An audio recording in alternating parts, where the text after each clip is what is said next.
नहमदुहु व नसल्ली अला रसूलिल करीम बिस्मिल्लाहिर्रहमानिर्रहीम रब्बि इश्रह ली सदरी व यस्सिर ली अमरी वहलुल उक़्दतम मिन लिसानी यफ़क़हू क़ौली। मुअज़्ज़ज़ ख़वातीन हज़रात, पाकिस्तान इस वक्त अपने 75 साला तारीख़ के सबसे बड़े बहरान का शिकार है। एक बंद गली है कि जिसके अंदर यूँ लगता है सब के सब आन निकले हैं और किसी को कोई रास्ता सुझाई नहीं देता। रास्ता इसलिए भी सुझाई नहीं दे रहा कि कोई रास्ते की तलाश नहीं करना चाह रहा। हर कोई चाहता है कि इस गली का बंद दरवाज़ा कोई और खोले और फिर उसके अंदर जो बलाएं कैद हैं वो उस पर हमलावर हों, मैं उससे बच जाऊँ। पाकिस्तान में 3 बुनियादी अदारे जो हैं गुज़श्ता 75 साल से कभी आपस में कशमकश के शिकार रहे हैं और कभी आपस में एक दूसरे के साथ हैंड एंड ग्लव, दस्ताने और हाथ का साथ रहे हैं।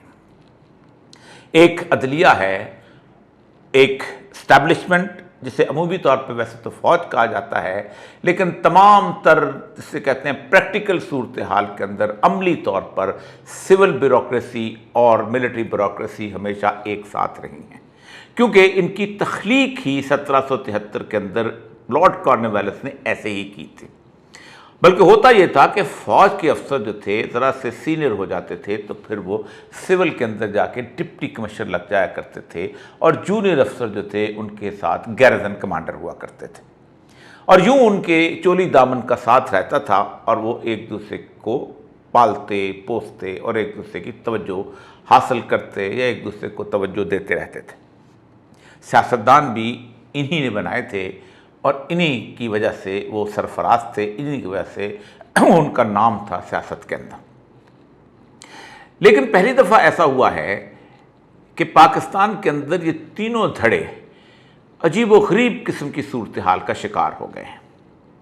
एक ज़माना होता था कि अगर मिलिट्री इस्टेब्लिशमेंट और सिविल इस्टेब्लिशमेंट जो है ये मिल के सिकंदर मिर्ज़ा और अयूब की तरह अगर तख्ता उलटने की कोशिश करती थी तो उनका साथ देने के लिए अदलिया आगे बढ़ कर आती थी।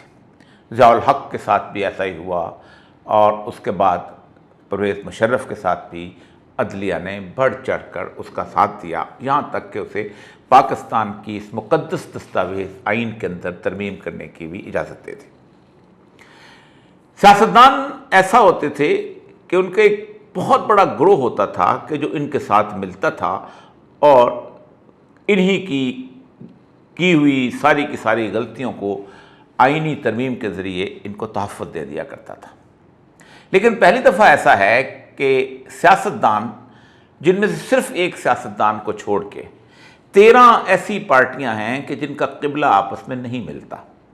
कोई कौम परस्त है तो कोई ज़बरदस्त किस्म का मजहबी है, कोई सेंटर राइट है तो कोई सेंटर लेफ़्ट है, कोई सेकुलर लिबरल है तो कहीं ना कहीं कोई इसी अपनी रूट्स जो हैं वो पाकिस्तान के अंदर एंटी भुट्टो एक तवील मूवमेंट के साथ वाबस्ता करता है। लेकिन ये सारी की सारी पार्टियां इस वक्त अपने बचाव के लिए यूँ लगता है कि एक खैमे के अंदर जमा हो चुकी हैं और उस खैमे पर अवाम की यालाबारी जारी है।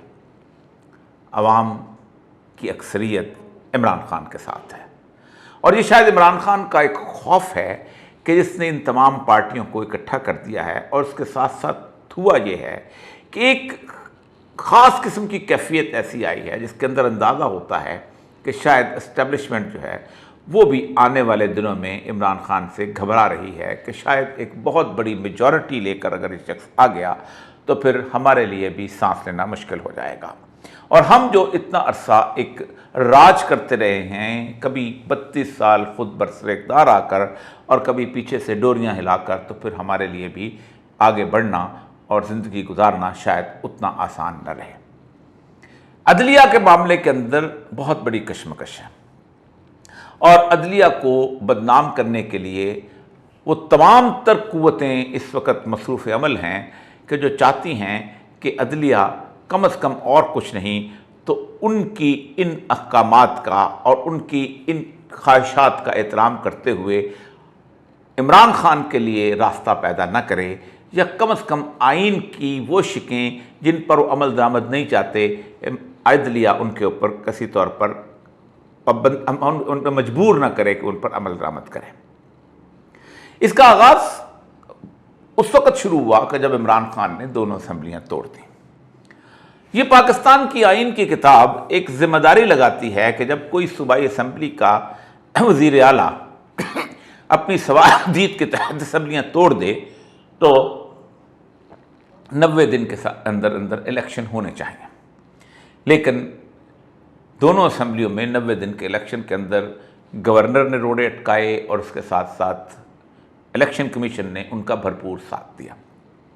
इलेक्शन कमीशन का साथ देने का मतलब ये था कि इलेक्शन कमीशन को इस आइन में जो इख्तियारात हासिल थे कि तुम उनको हुक्म दो कि वो तुम्हें सिक्योरिटी मुहैया करें या तुम उसको हुक्म दो कि वो तुम्हें पैसे दें, उसने वो इख्तियारात इस्तेमाल करने के बजाय उनका रोना धोना सुनना और उस रोने धोने को जाके सुप्रीम कोर्ट ने पेश कर दिया कि ना तो सिक्योरिटी मिल सकती है और ना ही इस मुल्क के अंदर पैसे हैं, बहुत मफलूकुल हाल मुल्क है, इसलिए बेहतर यही है कि इलेक्शन जो है वो ना करवाए जाएँ।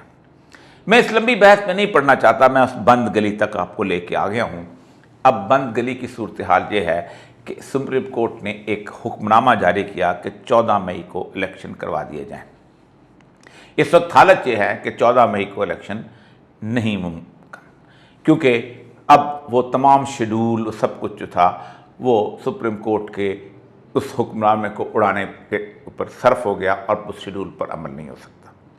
असम्बली में बड़ी ज़बरदस्त किस्म की तकरीरें हुई, किसी ने कहा पार्लियामेंट सुप्रीम है, हम इसकी बालादस्ती को नहीं मानते। ये कैफियत 1997 को मैं नहीं दोहराना चाहता कि जब नवाज शरीफ साहब ने ऐसी ही तकरीरें जो थीं वो उस वक़्त वहाँ पर करवाई थीं और उसके साथ साथ जस्टिस शहजाद अली शाह को फ़र्क किया था जजों की आपस के इख्तलाफात की बुनियाद पर।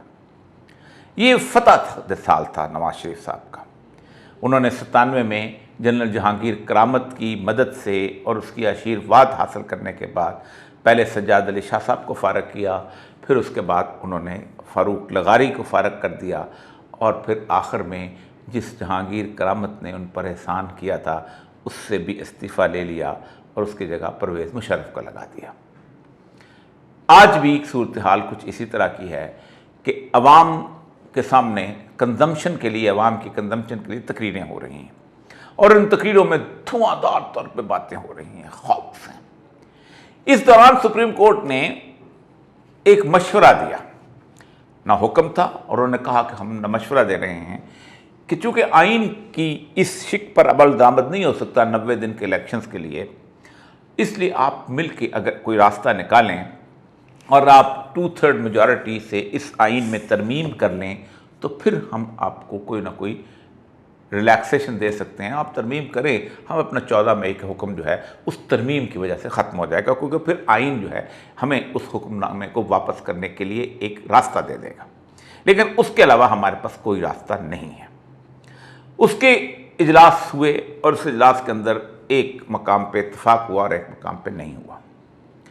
आज से तकरीबन कोई 30-35 साल पहले जुल्फ़िकार अली भुट्टो के ख़िलाफ़ जब हुकूमत बहुत बड़ी मूवमेंट चली थी तो इसी तरह का क्राइसिस आया था, लेकिन उस तो सुप्रीम कोर्ट बीच में नहीं थी। उस वक़्त इलेक्शन क्राइसिस इस तरह का बन गया था कि अवाम की मूवमेंट ऐसी थी कि अगर पार्टियां आपस में न बैठती तो अवाम की मूवमेंट जो थी वो इस बड़ी सूरत हाल की तरफ ले जाती कि मुल्क अनारकी का शिकार हो जाता और शायद फिर किसी को संभालना मुश्किल हो जाता।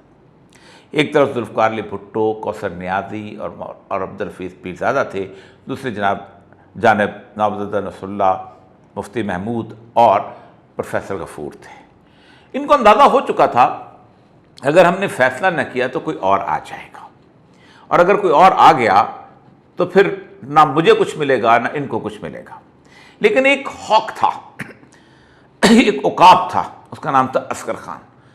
असगर खान ने एक ख़त लिखा ज़िया उल हक को कि हमें भुट्टो पर एतबार नहीं है और जुल्फ़िकार अली भुट्टो जो है वो हमें धोखा दे सकता है, इसलिए आप टेक ओवर कर लें और इलेक्शन करवाएं।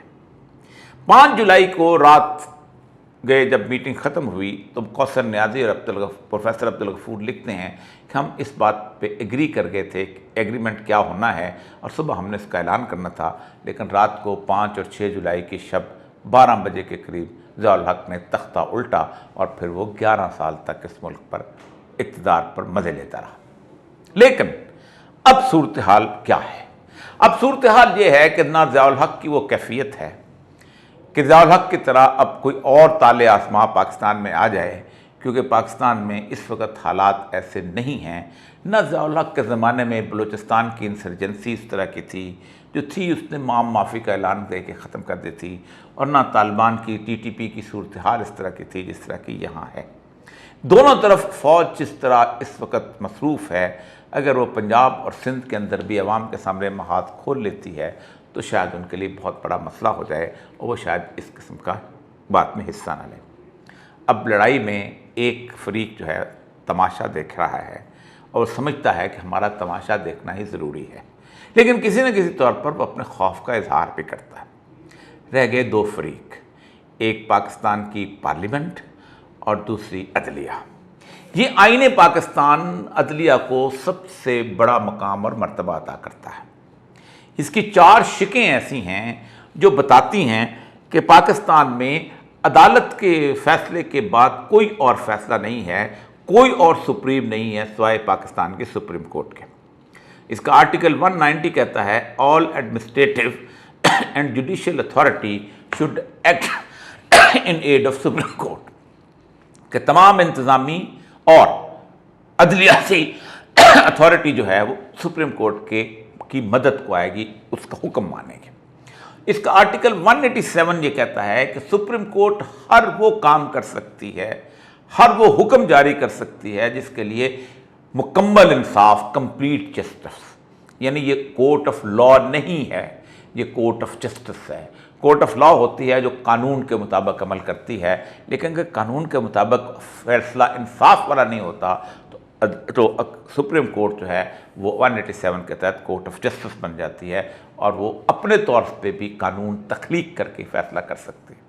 इसका आर्टिकल 204 ये कहता है कि कंटेम्प्ट ऑफ कोर्ट, कि ये वाहिद अदारा है जिसके लोगों के बारे में गुफ्तगू करना, उनको मलाइन करना, उनके किरदार खुशी करना, ये बुनियादी तौर पर ये एक कंटेम्प्ट यानी हद तक इज़्ज़त का मामला है और ये तौहीन अदालत है जिस पर सज़ा हासिल करने वाला जो है, जिसको सज़ा जिसको मिल जाए वो नाअहल हो जाता है किसी भी सरकारी ओहदे के लिए या किसी भी सियासी ओहदे के लिए। और आखिरी और अहम तरीन बात यह है कि इस आइन की इंटरप्रिटेशन, तशरीह ना पार्लियामेंट कर सकती है, इस आइन की तशरीह ना कोई और शख्स कर सकता है, ना कोई अदीब कर सकता है, ना कोई प्रोफेसर कर सकता है, वो सिर्फ़ और सिर्फ पाकिस्तान की सुप्रीम कोर्ट कर सकती है।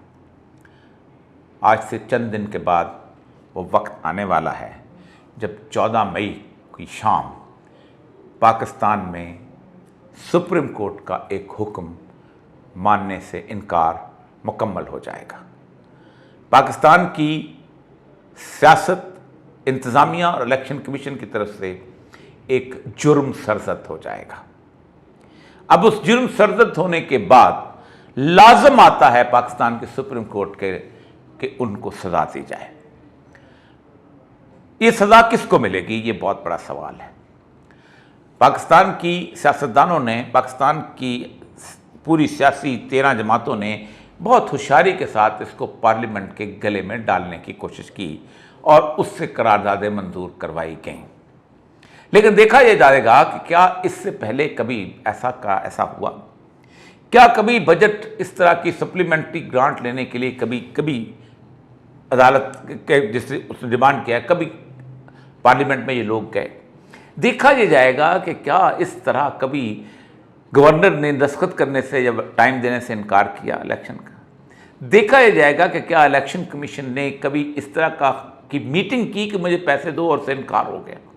जब ये सब कुछ नहीं होगा तो फिर देखा जाएगा कि इस सारे मामले का मुहर्रिक कौन है। रिस्पॉन्सिबिलिटी काबीना पर डाली जा सकती है कि उन्हें कहेंगे काबीना, लेकिन फिर उन्होंने काबीना से सुरखरू हो गए कि काबीना से एक उन्होंने बिल पास करवा दिया कि पैसे दिए जाएं और फिर उसको पार्लियामेंट से रिजेक्ट करा दिया। फिर खौफ पैदा हुआ कि अगर पार्लियामेंट से रिजेक्ट हो गया है तो इसका मतलब ये है कि अगर फाइनेंशियल बिल रिजेक्ट हो जाए तो शहबाज शरीफ की गवर्नमेंट ख़त्म हो जाती है, तो दोबारा फ़ौरन वोट ऑफ कॉन्फिडेंस लेना पड़ गया कि कहीं हम चला ना जाए। अब 5 मुहर्रिक ऐसे हैं कि जो इस सारी के सज़ावार बनेंगे। शहबाज शरीफ वज़ीर आज़म पाकिस्तान, वज़ीर ख़ज़ाना इसहाक़ डार, वज़ीर दिफ़ा ख्वाजा आसिफ, वज़ीर दाखिला राना सनाउल्लाह और वज़ीर कानून आज़म नज़ीर तार साहब। इसके अलावा इसका दायरा अदालत वसी कर सकती है। उस मलाइन करने की उस सारे मामले के अंदर अदालत मरीम नवाज़ को उसके जलसों की बुनियाद पे और उसके उस सारे के सारे रवैयों की बुनियाद पे भी बुला सकती है, क्योंकि उस सारे रवैये की माख़ज़ बुनियादी तौर पर वो थी और उसके कहे गए अल्फाज हैं उसकी सज़ा के लिए काफ़ी हैं। न भी हो तो अदालत ये सज़ा कर दे देती है।